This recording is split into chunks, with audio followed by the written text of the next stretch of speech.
మీరు ఏదైనా ఆర్డర్ చేస్తే పార్సెల్లో మీకు కొన్ని ఫుడ్ ఐటమ్స్ లాంటివి వస్తూ ఉంటాయి, లేదంటే మీకు ఫ్యాషన్కి సంబంధించి వస్తూ ఉంటాయి, గ్యాడ్జెట్స్ వస్తూ ఉంటాయి. కానీ ఇక్కడ పార్సెల్లో ఒక డెడ్ బాడీ వచ్చింది. డెడ్ బాడీయే కాదు, డెడ్ బాడీతో పాటుగా ఒక లెటర్ కూడా వచ్చింది. ఆ లెటర్లో మీరు కనుక నాకు ₹1,50,00,000 చెల్లించకపోతే మీ కుటుంబాన్ని లేకుండా చేస్తా అంటూ ఒక లేఖ కూడా వచ్చింది. ఎస్, అచ్చం సినిమా ఫకీలోనే ఇక్కడ ఈ సంఘటన చోటు చేసుకుంది. పశ్చిమ గోదావరి జిల్లా పార్సెల్ డెడ్ బాడీ కేసులో దిమ్మ తిరిగే నిజాలు బయటపడుతున్నాయి.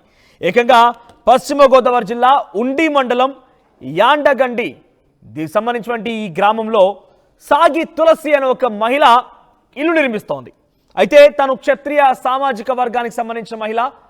తన భర్త లేరు ఆవిడ ఒక ఇల్లు నిర్మించుకుంటుంది, చిన్న ఇల్లు. అయితే ఆ ఇల్లు నిర్మాణానికి గాను అదే క్షత్రియ సామాజిక వర్గానికి సంబంధించినటువంటి ఒక బోర్డు లేదంటే ట్రస్ట్ అంటామా, వారంతా కూడా ముందుకు వచ్చి ఆ సాగి తులసి అనే మహిళ ఇల్లు నిర్మాణం కోసం మేము సహాయ సహకారాలు అందిస్తామని చెప్పడం జరిగింది. అయితే వారంతా కూడా అనుకున్నట్టుగానే మొదటిసారి ఆ మహిళకి ఇల్లు నిర్మాణంలో భాగంగా ఉపయోగపడేటువంటి పెయింట్లు పంపించారు.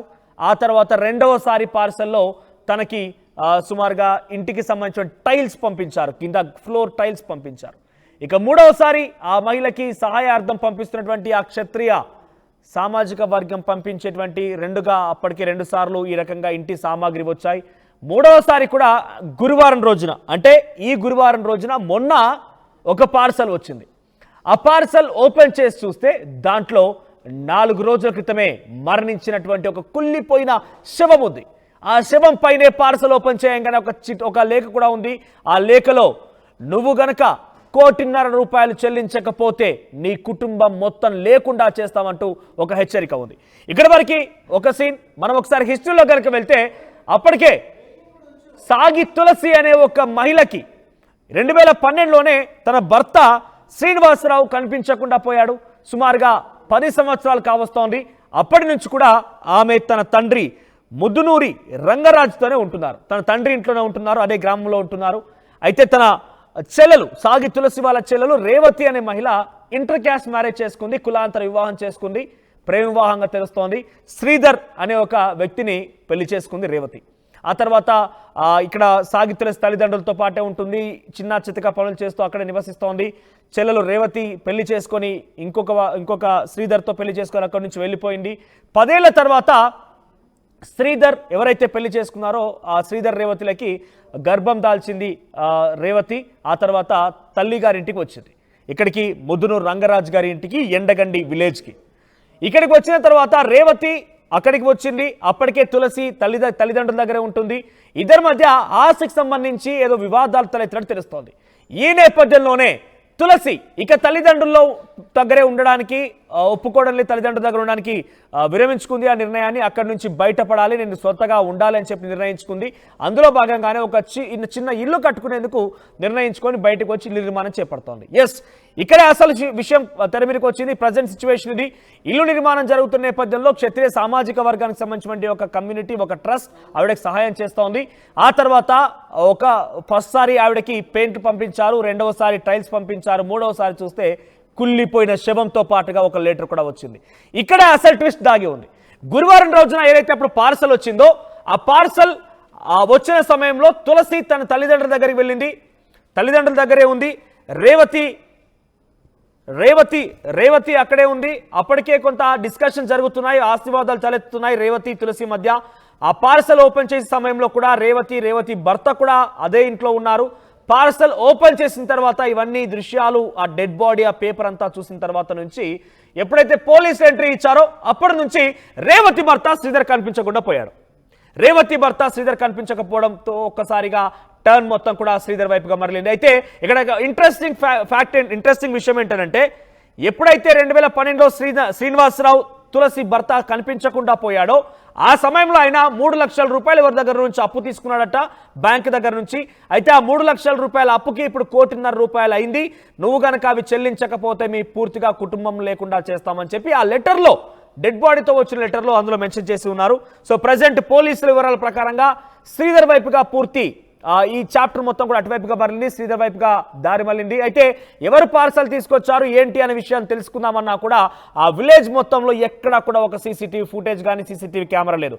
ఇప్పుడు పోలీసులకి కేసు చేయించడం కోసం చాలా కష్టంగా మారింది. చాలా ఇంట్రెస్టింగ్గా డెఫినెట్గా ఇదొక క్రైమ్ సస్పెన్స్ థ్రిల్లర్ సినిమాకు సంబంధించిన కథలాగే ఉంది. కానీ ఇది నిజ జీవితంలో జరిగిన ఘటన. పశ్చిమ గోదావరి జిల్లా ఎండగండి గ్రామంలో జరిగింది. ఎస్, మరిన్ని డీటెయిల్స్ మా ప్రతినిధి మనోజ్ అందిస్తారు. ఎస్ మనోజ్, ఏం జరిగింది? ఈ క్రైమ్ సస్పెన్స్ థ్రిల్లర్ సినిమాని తలపించేటువంటి ఈ ఘటనలో నెక్స్ట్ అప్డేట్స్ ఏంటి? పోలీసులు ఏం తేలుస్తున్నారు?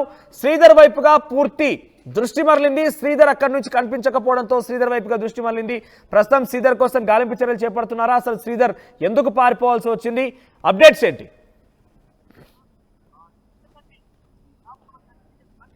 పశ్చిమ గోదావరి జిల్లాలో ఇటువంటి ఘటన జరగడం ఇదే మొదటిసారి కాబట్టి దాదాపు జిల్లా మొత్తం కూడా వణికిపోతున్న పరిస్థితి నెలకొంది. ఈ కేసులో ఇంకా ఎటువంటి అన్ని కోణాల్లోనూ దర్యాప్తు చేస్తున్నప్పటికీ ఇంకా కీలకమైన సమాచారం అయితే రాలేదనే చెప్పాలి. ఎందుకంటే దాదాపు పశ్చిమ గోదావరి జిల్లాకు సంబంధించి ఉండి మండలం ఎండగండి గ్రామంలో ముదునూరి రంగరాజుకు ఇద్దరు కుమార్తెలు సాగి, తులసి మరియు రేవతి, వీరిద్దరూ కూడా వివాహమైంది. తులసికి వివాహమై గత కొన్నేళ్లుగా కూడా తన భర్తతో ఉన్నప్పటికీ కూడా కొన్ని కారణాల వల్ల ఈమె తులసి వేరేగా పశ్చిమ గోదావరి జిల్లా పాలకోడేరు మండలం గరగపురం గ్రామంలో ఒంటరిగా జీవిస్తుంది. అంతేకాకుండా తన కుటుంబ పోషణ కోసం భీమవరంలో ఒక స్టీల్ ఫ్యాక్టరీలో కూడా పనిచేసుకుంటూ ఉంటుంది. ఈ నేపథ్యంలో జగనన్న కాలనీకి సంబంధించి ఆమెకి ఒక స్థలం వచ్చింది. ఈ స్థలంలో ఇంటి నివాసం ఏర్పరచుకునేందుకు దాదాపు ఆమె పూర్తిగా కూడా ఇంటి నిర్మాణం చేపట్టుకుంది. చిన్న చితక పనుల కోసం తమకు ఎవరో చెప్పారో లేకపోతే తన సొంతంగానే ఈ క్షత్రియ ఫౌండేషన్ సంప్రదించిందో తెలియదు కాబట్టి ప్రస్తుతం ఆమె అయితే క్షత్రియ కార్పొరేషన్ కు దరఖాస్తు చేసుకుంది. అయితే మొదట్లో ఆమెకు కొన్ని కరెంటు సంబంధించి వస్తువులు అయితే ఆమెకు వచ్చిన పరిస్థితి కూడా నెలకొంది. అయితే రెండోసారి కూడా ఈ సామాను కోసం ఆమె దరఖాస్తు చేసుకుంది. అయితే రెండోసారి వచ్చేసరికి దాదాపు దాంట్లో విద్యుత్ సామాగ్రి లేకుండా దాదాపు ఒక బాడీ రావడం అయితే కలకలం సృష్టిస్తుంది. దాదాపు ఈ బాడీ వచ్చే సమయంలో ఎవరైతే తులసికి సంబంధించి చెల్లి ఉందో రేవతి, తన భర్తకు కూడా ఆ బాడీ వచ్చే సమయంలో ఆటోలో బాడీ వచ్చిన సమయంలో అతను కూడా అక్కడికి వచ్చాడని కూడా సమాచారం ఉంది. అయితే అప్పటి నుంచి కూడా ఈ రేవతికి సంబంధించిన భర్త ఎవరైతే ఉన్నారో తను అప్పటి నుంచి కూడా మిస్ అయ్యాడు. అప్పటి నుంచి కూడా కనిపించిన పరిస్థితి. అయితే తన భర్త ఎక్కడికి వెళ్ళాడు, తులసికి సంబంధించి చెల్లె భర్త ఎక్కడికి వెళ్ళాడు, అప్పటి నుంచి ఎందుకు కనిపించట్లేదు, దీని అంతటికీ గల కారణం రేవతి భర్త అయి ఉండొచ్చా అనే దాని కోణంలో కూడా పోలీసులు మరొక వైపు విచారిస్తున్నారు. అయితే ఆ ఆటోలో ఈ పార్సిల్ వచ్చింది కాబట్టి ఈ ఆటోలో ఉన్న డ్రైవర్ ను కూడా పోలీసులు కనిపెట్టారు. అయితే సీసీ కెమెరాల ద్వారా ఆటో డ్రైవర్ నెట్టకేలకు కూడా పోలీసులు పట్టుకున్నారు. అయితే ఆటో డ్రైవర్ ఒకటే చెప్తున్నాడు, నాకు ఒక మహిళ తాడేపల్లిగూడెం సమీపంలోని ఒక ప్రాంతం నుంచి నాకు ఫోన్ కాల్ వచ్చింది. అయితే ఆ ఫోన్ కాల్ నిమిత్తం మహిళ ఫోన్ చేస్తే అక్కడ డెలివరీ ఇది తీసుకున్నాను, అంత మాత్రమే నాకు తెలుసు.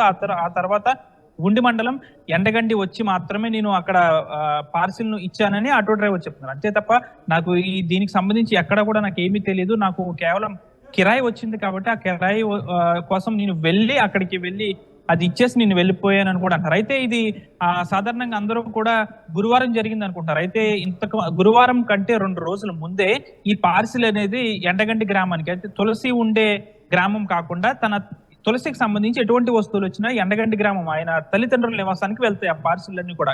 అయితే ఇది కూడా తనకు సంబంధించి పార్సిల్ కూడా తన తల్లిదండ్రుల వద్దకే వెళ్ళింది. 2 రోజులు ముందు, అంటే గురువారం కన్నా 2 రోజుల ముందే ఆ పార్సిల్ వచ్చింది. అయితే తులసికి సంబంధించిన తల్లిదండ్రులు దాన్ని ఓపెన్ చేయలేదు. తులసి వచ్చిన తర్వాత ఓపెన్ చేసి చూస్తే దాంట్లో డెడ్ బాడీ కనిపించింది. అయితే ఆ డెడ్ బాడీకి సంబంధించి పీకకు ఒక తాడు కూడా కట్టినట్టయితే కనిపిస్తుంది. అయితే ఈ డెడ్ బాడీ ఎవరిది అనే దానిపై కూడా పోలీసులు వేరే కోణంలో విచారణ చేపడుతున్నారు. అంటే మొత్తం కూడా అన్ని పోలీస్ స్టేషన్కి ఒక మెసేజ్ అయితే ఫార్వర్డ్ చేశారు. 45 సంవత్సరాల వయసు గల డెడ్ బాడీ ఉంది, ఇది మీకు ఎవరికైనా తెలుసా అని కూడా పోలీసులు అయితే వివిధ కోణాల్లో ఈ మెసేజ్ ఫార్వర్డ్ చేస్తారు. ఒకటి, ఆటోలో వచ్చినప్పుడు ఆ పార్సిల్ వచ్చినప్పుడు తులసి చెల్లెలు భర్త అక్కడికి వచ్చాడు. అయితే వచ్చిన తర్వాత నుంచి సుధీర్ ఎవరైతే ఉన్నారో రేవతి భర్త, అతను కనిపించకపోవడం ఒక పాయింట్ గా పోలీసులు దర్యాప్తు చేస్తున్నారు.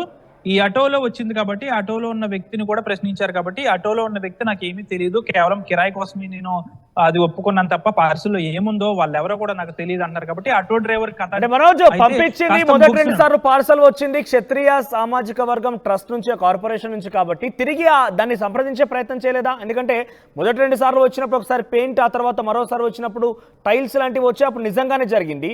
కానీ ఇప్పుడు 3వసారి డెడ్ బాడీ రావడం ఏంటి? ఆ డెడ్ బాడీని ఎవరు పెట్టి ఉంటారు? క్షత్రియ సేన నుంచి వారి నుంచి సమాచారం తెలుసుకునే ప్రయత్నం చేయలేదా? ఇక్కడే ఒక కీలకమైన విషయం మనం తెలుసుకోవచ్చు మనోజ్. అయితే దీనికి సంబంధించి క్షత్రియ ఫౌండేషన్ వారు రాజమండ్రి నుంచి ఈ సేవలను నిర్వహిస్తూ ఉంటారు. అయితే మేము ఈ రాజమండ్రి పరిసర ప్రాంతాల్లో తప్ప ఇంకెవరికి కూడా మేము సహాయం చేయట్లేదు. ఈ తులసి అనే మహిళ మాకు ఎవరో తెలియదు, మేము ఎక్కడా కూడా పెయింట్ డబ్బాలు కానీ విద్యుత్ పరికరాలు కానీ మేము పంపించలేదు అని అయితే వారు ఒక ఖండన, ఒక మెసేజ్ కూడా ఆ గ్రూప్ లో ఫార్వర్డ్ చేశారు. అంటే తులసికి 2 సార్లు వచ్చిన ఈ పరికరాలు ఎవరు పంపించారు? దీనిపై కాస్త పోలీసులు కూడా వేరే కోణంలో విచారిస్తున్నారు. ఒకవేళ తులసికి సంబంధించి ఎవరికైనా సమాచారం ఇచ్చిందా? తన సహాయార్థం ఇల్లు కట్టుకుంటున్నాను, ఇల్లు నిర్మించుకుంటున్నాను, నాకు ఈ సహాయం కావాలని ఎవరి నుంచి కోరడం కానీ అర్జీ పెట్టుకోవడం కానీ జరిగిందా? అంటే ఒక తెలివైనటువంటి వ్యక్తికి ఇంత పెద్ద మొత్తంలో ఈ పరికరాలను జమ చేయాల్సినటువంటి అవసరం ఎవరికి వచ్చి ఉంటుంది? అంటే తులసికి సంబంధించి దాదాపు ఇప్పటివరకు కూడా తులసి, రేవతి, తులసికి సంబంధించి తల్లిదండ్రులు వీరు ముగ్గురిని కూడా రహస్య ప్రాంతాల్లో పోలీసులు విచారిస్తున్నారు.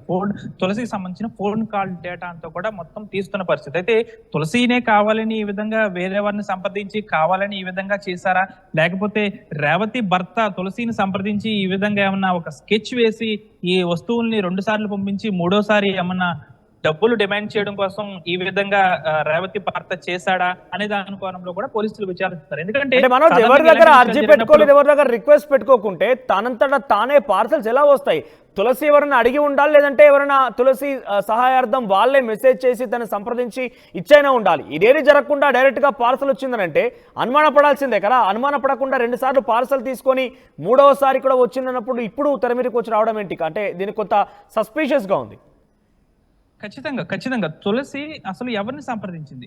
తులసి 2 సార్లు వచ్చినప్పుడు ఎవరికి దరఖాస్తు చేసుకుంది, ఎవరి ఫోన్ కాల్స్ నుంచి వీరికి మీకు ఇంటికి పార్సిల్స్ వస్తున్నాయి అనే దానిపై కూడా స్పష్టత రావాల్సి ఉంది. కాబట్టి ఈ విషయాలన్నీ కూడా తులసి పోలీసులకి చెప్పాల్సిన అవసరం ఉంది. తులసి ఇప్పటివరకు కూడా మీడియాతో మాట్లాడలేదు. ఈ విషయం బయటపడిన తర్వాత వారిని పోలీసులు తీసుకెళ్లారు, రహస్య ప్రాంతాల్లో విచారిస్తున్నారు. కాబట్టి తులసి నుంచే ఇటువంటి విషయాలు రాబట్టే అవకాశం ఉంది. ఎందుకంటే తులసి ఫస్ట్ సారి అసలు ఈ క్షత్రియ ఫౌండేషన్ అనేది ఈమెకి ఎవరు పరిచయం చేస్తారు? సాధారణంగా ఈమె ఒక స్త్రీ కాబట్టి అంత అవగాహన లేకపోయి ఉండొచ్చు. అయితే ఎవరైనా మగ్గ వ్యక్తి, ఎవరన్నా పెద్ద స్థాయి వ్యక్తి వీరి దగ్గరికి వచ్చి మీరు ఇలా చేస్తే కొన్ని సామాన్లు వస్తాయని ఎవరైనా చెప్పి ఉండొచ్చా? అయితే అలా చెప్పి ఉంటే ఆ వ్యక్తి ఎవరైనా బయట వ్యక్తా, లేకపోతే కావాలనే రేవతి భర్త ఈ విధంగా ఈమెను ఒక ప్లాన్ ప్రకారం ఈ విధంగా చేశాడు అనే దానిపై కూడా స్పష్టత రావాలి. ఎందుకంటే ఈ విషయాలన్నీ కూడా తులసి చెప్పాల్సిన అవసరం ఎంతైనా ఉంది. కాబట్టి ఇప్పుడు తులసి అయితే పోలీసుల అండర్ లో ఉంది కాబట్టి తులసి ఈ విషయాలు ఇంకా బయట పెట్టలేదు. కాబట్టి ఈ విషయాన్ని అంతటి కూడా పోలీసులే బయట పెట్టాలి. కాబట్టి అప్పటి నుంచి రేవతి భర్త కనిపించట్లేదంటే తన హస్తం ఏమన్నా ఉందా అనే కోణంలో కూడా పోలీసులు అయితే విచారణ ప్రారంభించారు. మనోజ్, ఎండగంటి గ్రామంలో ఈ తులసి కుటుంబం, రంగరాజు వీళ్ళంతా ఎంతకాలంగా ఉంటున్నారు? ఎప్పుడైనా సస్పీషియస్ కనిపించారా? అంటే వారి మధ్య అసలు విభేదాల కారణం ఏంటి? ఎండగండి గ్రామంలో ఎప్పటి నుంచో పూర్వం నుంచి కూడా వీరు ఉంటున్నారు, రంగరాజు వీరు. అయితే వీరిద్దరు కుమారులు తులసి, రేవతి కూడా పెళ్లిళ్ళు అయిపోయాయి. ఎవరి కప్ప వారు చేసుకుంటున్నారు. అయితే తులసికి ఫ్యామిలీలో కొంచెం డిస్టర్బెన్సెస్ వచ్చి మేము వేరుగా ఉంటుంది కాబట్టి అంటే ఆస్తి వివాదం ఏమైనా తలెత్తిందా రేవతి తులసి మధ్య, లేదంటే ఇంకేదైనా కారణం? రంగరాజుకు సంబంధించి 3 ఎకరాల పొలం ఉన్నట్లు తెలుస్తుంది. దీనికి సంబంధించి ఇద్దరు కూతుర్ల మధ్య ఏమన్నా